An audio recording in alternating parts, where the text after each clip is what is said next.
नमस्कार साथियों, कैसे हैं आप सब। आइए आज की क्लास में धातु से रिलेटेड यानी मेटल से रिलेटेड कंप्लीट जानकारी देते हैं।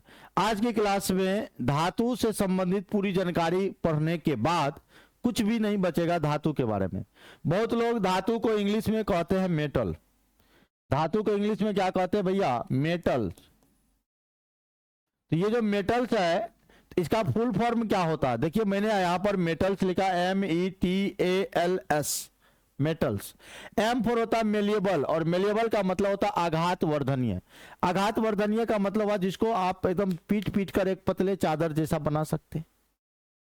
ई से हो गया इलास्टिसिटी, जिसमें इलास्टी यानी लचीलापन वाला गुण हो, है ना। धातु में लचीलापन वाला गुण होता है, इसीलिए आप मेटल में ई आ गया इलास्टिसिटी।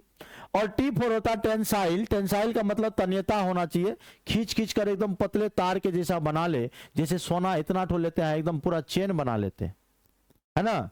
तो किसको खींचने का एकदम मेलिएबल तन्यता वाला गुण होता है, उसी को हम लोग धातु कहते हैं। एस होता है एलॉय, जो मिश्र धातु बनाए। अब जैसे मिश्र धातु कौन बनाएगा? जैसे एगो बात करते हैं पित्तल। पित्तल, पित्तल माने होता है पिताजी। अब कहेगा पित्तल में क्या क्या रहता है, तो बोलना पिताजी रहता है। पी मना हो गया भैया क्या? पीतल। पी मना क्या हो गया? पित्तल। और ता मना हो गया तांबा। जी मतलब हो गया जिंक। ये तांबा और जिंक के मिश्रण को क्या बोलते हैं? पित्तल बोलते हैं। अब पित्तल एक प्रकार का क्या है? मिश्र धातु है। ये दो धातुओं के मिलने से प्राप्त हो रहा। जब दो मेटल मिल रहा है तो उससे प्राप्त हो रहा। उसके बाद आ जाओ भैया एल। एल फोर होता है लस्टर, मतलब जिसमें चमक होती है। धातुओं में चमक होती है, धातु चमकदार होता है।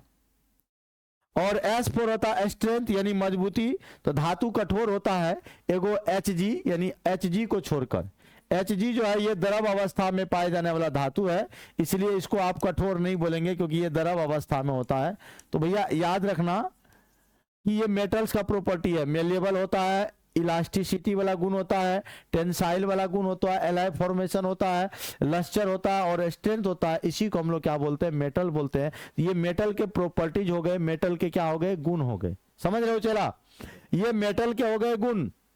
अब जब धातु को पहचान करोगे तो धातु का पहचान करने का भी नियम है, देखते जाइएगा। वैसे भी धातु यानी मेटल को जब भी पहचानना है तो इसका नाम के अंत में ध्यान दीजिएगा, नाम के अंत में, नाम के अंत में लगा रहेगा यम, यानी IUM लगा रहेगा, तो उसको बोलेंगे धातु। जैसे सोडियम, सोडियम, सोडियम में अम है, धातु है। पोटासियम, पोटासियम बोलते जाओ सब लोग, पोटासियम यम अम है तो धातु है। कैल्शियम, कैल्शियम, कैल्शियम में भैया अम है तो ये आपका धातु है। एगो अपवाद है यहां पर, याद रखिएगा, हीलियम। अपवाद है हीलियम। आप कहेगा सर हीलियम में अम लगा हुआ है, लेकिन ये धातु कहाँ है? ये हीलियम आपका अधातु है, यही तो अपवाद है। लेकिन कुछ धातु ऐसे भी हैं जिसके नाम के अंत में अम लगा हुआ आइए नहीं है। हाँ, जैसे मैग्नीज ले लो, लोहा ले लो, कोबाल्ट ले लो, निकेल, कॉपर, जिंक, पारा, सोना, चांदी, ठीक है, लेड, ये सब देख रहे हो, ETC लगा दो। तो कुछ धातु ऐसे होते हैं जिसके नाम के अंत में अम नहीं भी रहेगा लेकिन वो धातु है। और वैसे भी धातु का और प्रॉपर्टीज होता है, धातु का और गुण होता है कि देखो भैया कोई ऐसा तत्व जो है, तत्व को 3 भागों में बांटते हैं, धातु, अधातु, उपधातु।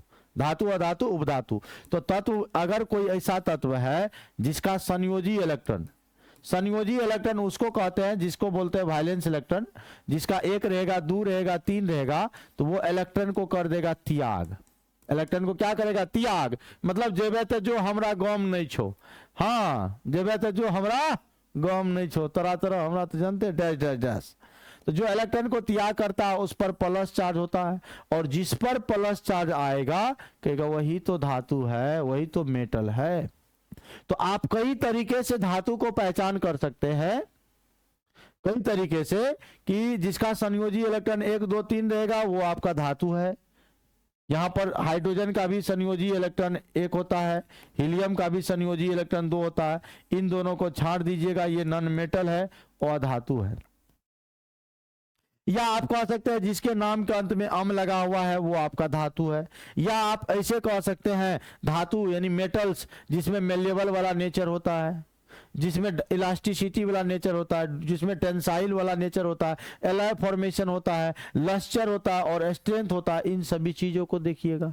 उसके बाद कहेगा इसमें आघात वर्धनीय तन्यता वाला गुण होता है, लचीलापन होता है, तन्यता होता है, मिश्र धातु बनाता है, चमक होता है और ये मजबूती प्रदान करता है। तो ये सब हमारा क्या हो गया, धातु हो गया। समझ रहे हैं।